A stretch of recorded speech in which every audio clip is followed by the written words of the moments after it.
Hello दोस्तों, आज मैं आप लोगों को एक ऐसी ज़बरदस्त बुक की summary rich dad poor dad, जिसे रॉबर्ट टी कियोसाकी ने लिखी है, जो दुनिया की बेस्ट सेलिंग बुक्स में से एक है, उसके बारे में बताने वाला हूँ। यह इस समरी का पहला पार्ट है। दूसरी पार्ट का लिंक में इस आर्टिकल के एकदम नीचे दिया है। इसे पढ़ने के बाद आप उस दूसरे पार्ट को भी ज़रूर पढ़िएगा। दोस्तों, शुरू करने से पहले आपको एक बात बता दूं कि इस rich dad poor dad book की सिर्फ समरी काफ़ी नहीं है आपके लिए। हो सके तो इस पूरे बुक को खरीद कर पूरा पढ़िए। तो चलिए शुरू करते हैं। हमारी ज़िंदगी ऐसी है कि हमें अगर छोटी सी कुछ महंगी चीज़ भी मार्केट से खरीदना होता है तो हमें उसके बारे में 1000 बार सोचना पड़ता है, और कई बार ऐसा भी होता है कि हम उस चीज़ को खरीदते ही भी हैं।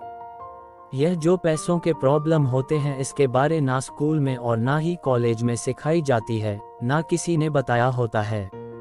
इसी समझ को अपने अंदर डेवलप करने के लिए आपको इस rich dad poor dad book को ज़रूर पढ़ना चाहिए, ताकि हमारे पैसों की जो बेसिक नीड है उसको हम पूरा कर सके एंड उसको इन्वेस्ट करके उससे और पैसा कमा सके। रॉबर्ट टी कियोसाकी ने रिच डैड बुक क्या क्या बताए हैं। रॉबर्ट टी कियोसाकी, जो कि इस किताब के लेखक हैं, उनके दो पिता थे। उनके एक पिता जो पढ़े लिखे PhD होल्डर थे, मगर जिंदगी भर गरीब ही रहे और गरीबी में ही मरे, इसलिए रॉबर्ट उन्हें पुअर डैड कहते हैं। वहीं उनके दूसरे पिता बहुत पढ़े लिखे तो नहीं थे, मगर काफ़ी अमीर थे।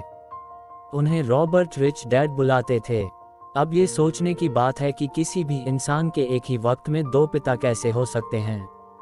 उनके गरीब पिता का बस एक ही सपना था कि रॉबर्ट खूब मेहनत से पढ़ाई करे और उसके बाद किसी बड़ी सी कंपनी में नौकरी करके अपना भविष्य सुरक्षित कर लें।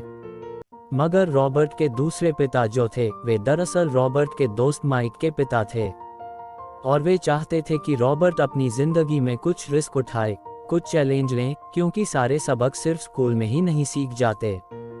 कुछ सबक सी होते हैं जिन्हें इंसान अपनी जिंदगी के तजुर्बे से ही सीखता है। स्कूली पढ़ाई सिर्फ अच्छे ग्रेड्स दिला सकती है, मगर जिंदगी की पढ़ाई बहुत कुछ सिखाती है। बेशक पढ़ाई लिखाई की अपनी अहमियत है, मगर सिर्फ इसके भरोसे बैठकर ही सब कुछ हासिल नहीं किया जा सकता।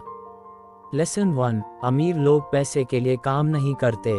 एक बार एक आदमी था जिसके पास एक गधा था।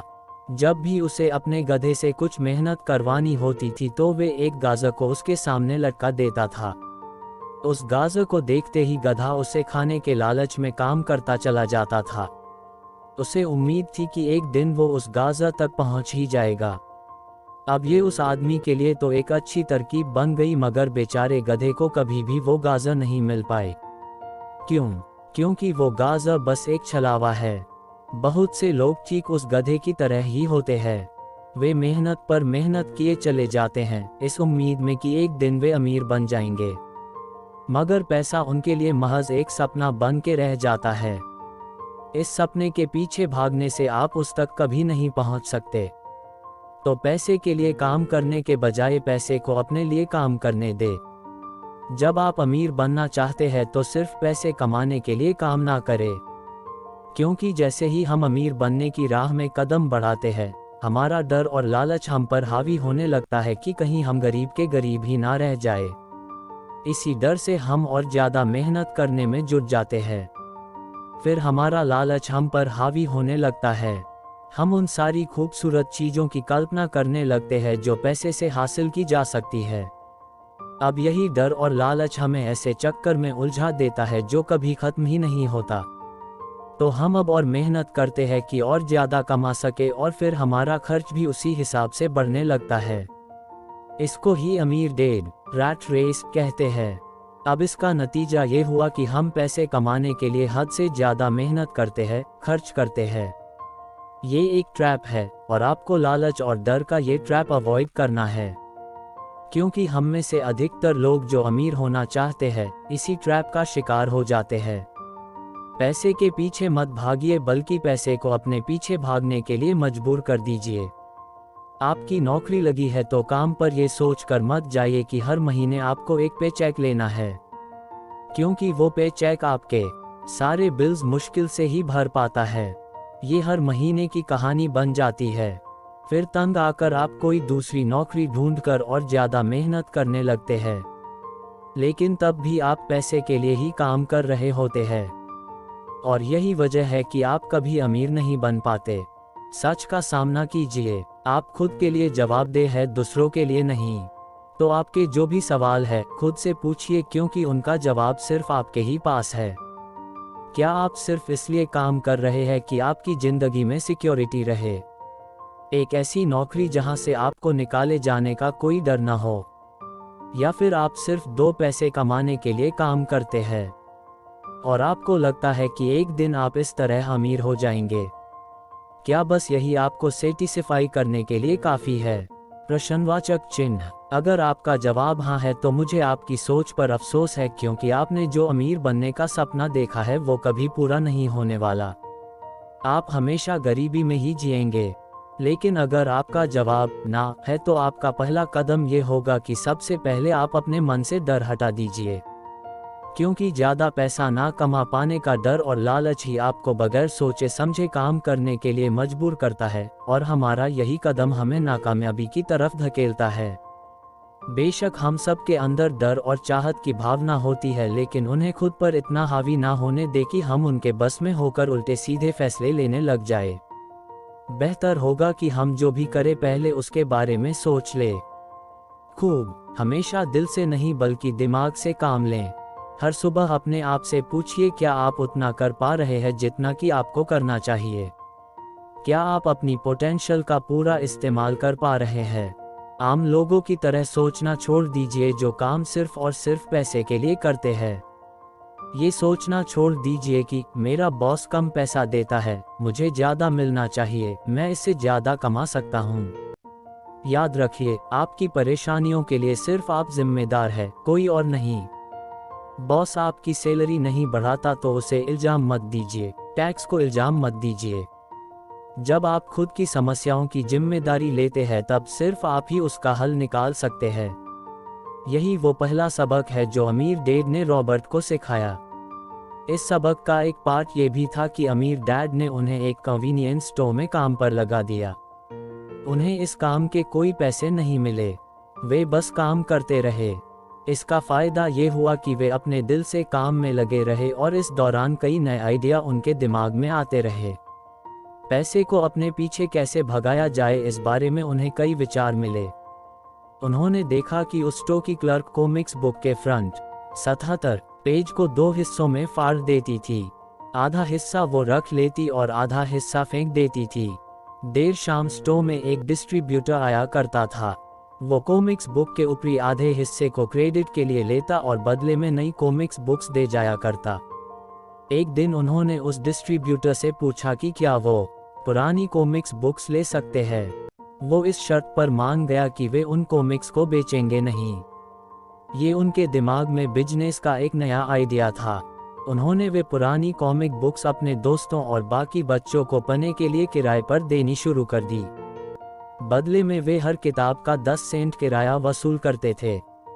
हर किताब सिर्फ 2 घंटे के हिसाब से पढ़ने के लिए दी जाती थी।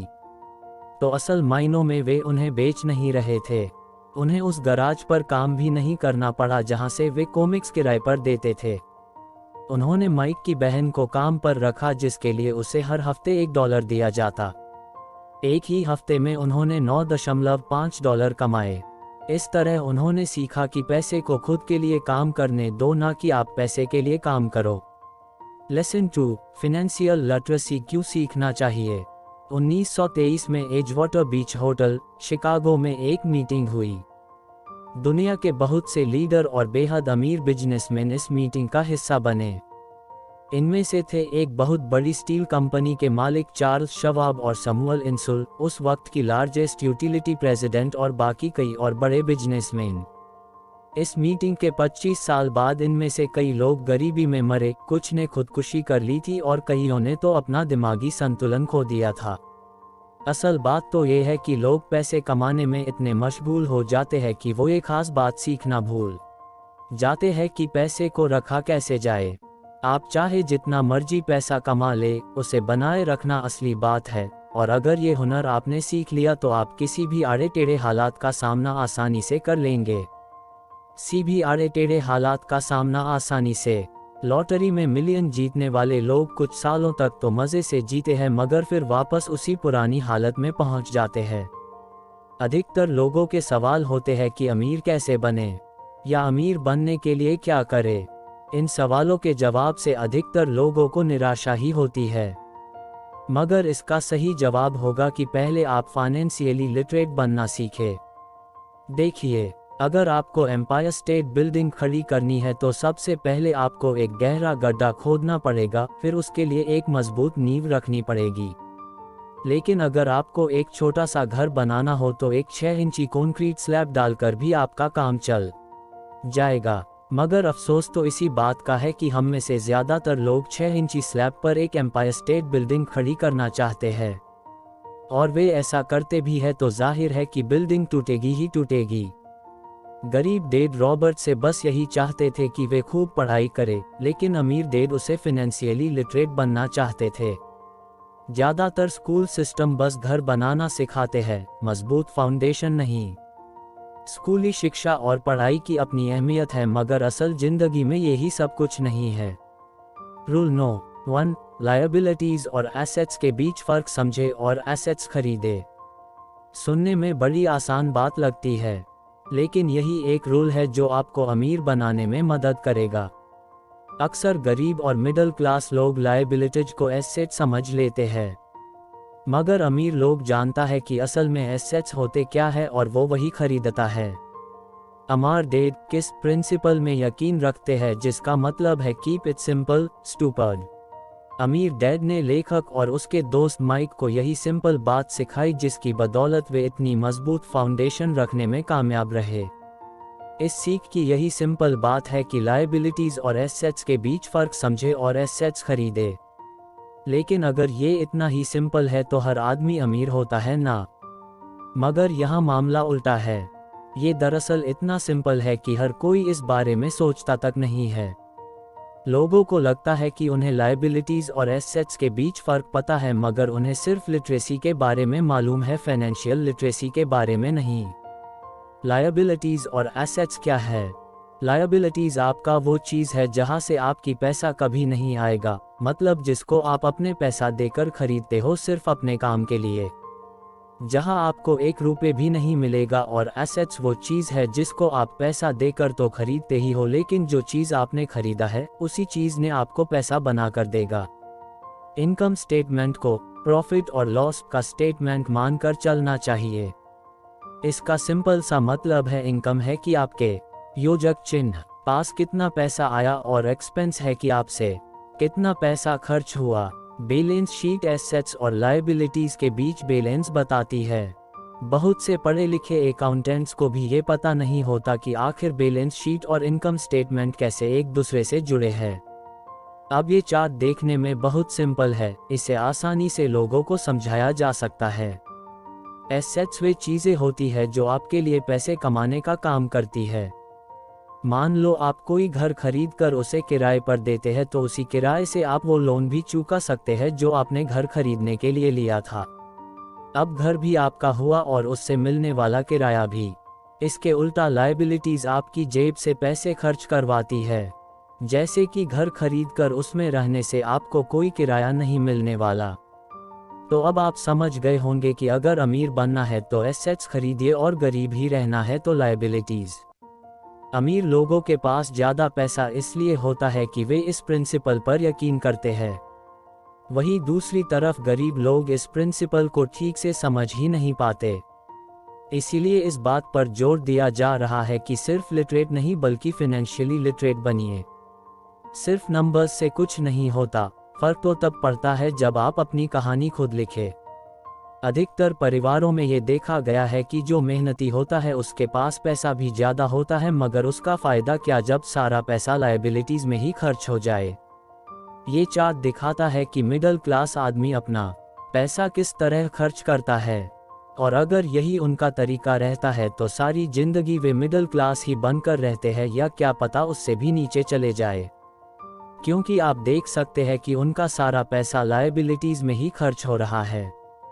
कभी मोर्टेज, कभी rent, car loan, house loan, credit card का बिल, फीस और भी ना जाने क्या क्या।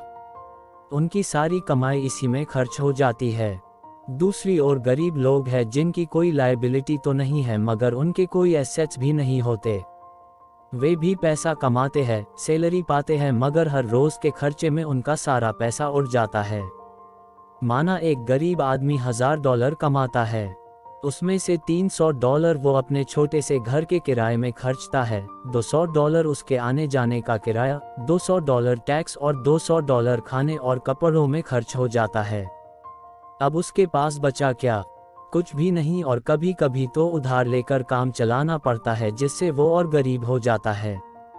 इसके उलट अमीर लोग एसेट्स खरीद कर रखते हैं, फिर उनके वो एसेट्स उन्हें और पैसा कमा कर देते हैं। 176 उनकी कमाई इसी तरह 2 से 4, 4 से 8 होती जाती है। अधिकतर अमीर लोग दिमाग से काम लेते हैं। वे घर लोन पर लेकर उसे किराए पर लगा देते हैं। बिना मेहनत के हर महीने किराया मिलता है जिससे वे अपना लोन भी चुकता कर लेते हैं।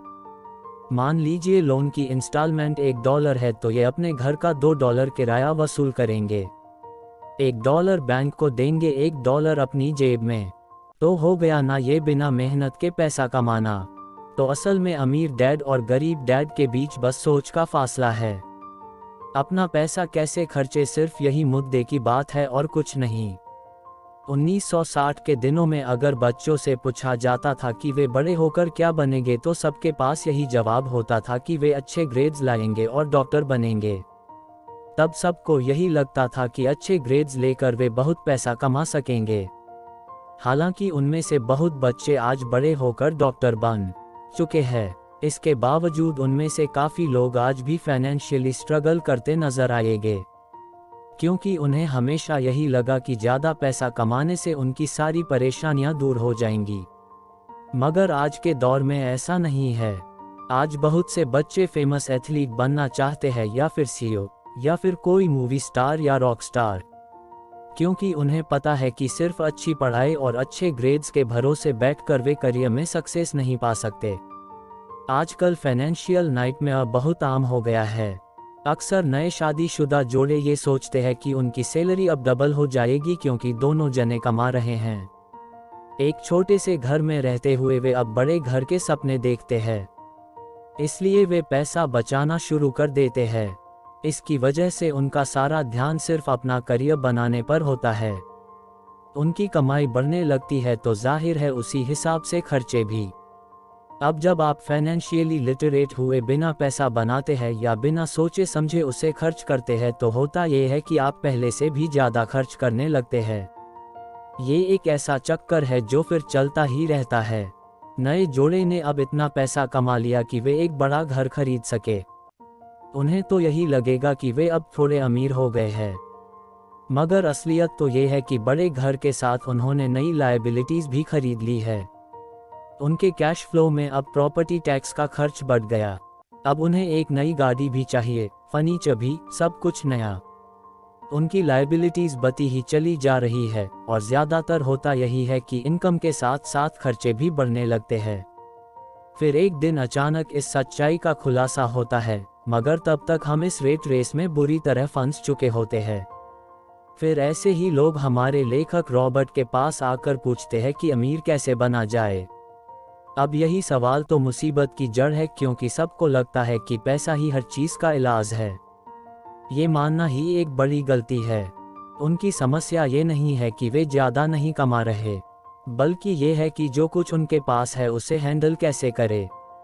एक कहावत है जो यहाँ पर लागू होती है, जब तुम खुद को एक गहरे गड्ढे में पाओ तो और खोदना छोड़ दो। क्यों ज़्यादातर लोग पब्लिक स्पीकिंग से घबराते हैं? मनोचिकित्सकों का मानना है कि लोग इसलिए घबराते हैं क्योंकि उन्हें रिजेक्शन का डर होता है, औरों से अलग होने का भय होता है।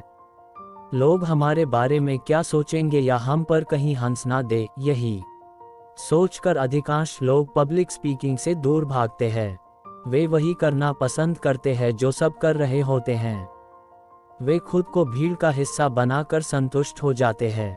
आपका घर आपका सबसे बड़ा एसेट है, लोन लीजिए। अब प्रमोशन हो गया है, अब सैलरी बढ़ गई है तो नया घर लो। यही सब बातें हम लोगों से सुनते रहते हैं और फिर हम भी उसी रास्ते पर चल पड़ते हैं क्योंकि जो सब कर रहे हैं वो ज़रूर सही होगा, है कि नहीं? मगर नहीं, ऐसा बिल्कुल नहीं है। अमीर डैड ने कहा था कि जापानीज लोग 3 चीज़ों की ताकत जानते थे: तलवार, कीमती जवाहरात और शीशा। तलवार बाजुओं की ताकत का प्रतीक है, कीमती जवाहरात पैसे की ताकत का और शीशा खुद के अंदर छुपी हुई ताकत को दिखाता है, और वही हमारी सबसे बड़ी ताकत है। जब आप खुद को जानते हो, शीशे के सामने अगर आप खुद से सवाल पूछ सकते हो कि मैं सही हूँ या मुझे भी भीड़ का हिस्सा बनकर रहना चाहिए, तो जो जवाब आपको मिलेगा वही आपकी असली ताकत है। गरीब और मिडिल क्लास खुद को पैसे का गुलाम बनने देते हैं, इसीलिए वो कभी अमीर नहीं बन पाते। 16 साल के रॉबर्ट और माइक अमीर डैड के साथ हर उस मीटिंग में जाया करते थे जो वे अपने अकाउंटेंट, मैनेजर्स, इन्वेस्टर और एम्प्लॉइयों के साथ रखा करते। यहाँ एक ऐसे अमीर डैड देखने को मिलते हैं जो पढ़े लिखे नहीं हैं, जिन्होंने 13 साल में ही स्कूल छोड़ दिया था, मगर आज वो मीटिंग्स रखते हैं, अपने नीचे काम करने वाले पढ़े लिखे लोगों को ऑर्डर देते हैं, उन्हें बिजनेस के टिप्स समझाते हैं। एक ऐसा इंसान जो भीड़ का हिस्सा नहीं बना, जिसने रिस्क लिया और जिसने लोगों की परवाह नहीं की, जिसे ये डर नहीं था कि लोग उसके बारे में क्या सोचेंगे। इन मीटिंग्स का नतीजा ये हुआ कि लेखक और उनका दोस्त दोनों ही स्कूली पढ़ाई में मन नहीं लगा पाए। जब भी उनकी टीचर कोई काम देती थी, उन्हें रूल्स के हिसाब से करना होता था। उन्हें एहसास हुआ कि स्कूली पढ़ाई किस तरह से बच्चों की प्रतिभा को निखरने नहीं देती। उनकी क्रिएटिविटी को मारकर उन्हें एक सांचे में ढालकर इस समाज का एक मशीनी हिस्सा भर बना देती है, और उन्हें टीचर की इस बात से भी इनकार था कि अच्छे ग्रेड्स लाकर ही सक्सेसफुल और अमीर बना जा सकता है। एक दिन रॉबर्ट की अपने गरीब डैड से बहस हो गई। उनके पिता का मानना था कि उनका घर उनके लिए सबसे बेस्ट इन्वेस्टमेंट है, मगर वो एक रैट रेस में भाग रहे थे। उनकी इनकम और खर्चे बराबर ही थे। उन्हें पूरा करने के लिए उनके पास एक पल की भी फुर्सत नहीं थी। यही बात रॉबर्ट उन्हें समझाना चाह रहे थे कि उनके पिता के लिए वो घर एसेट नहीं लायबिलिटी है।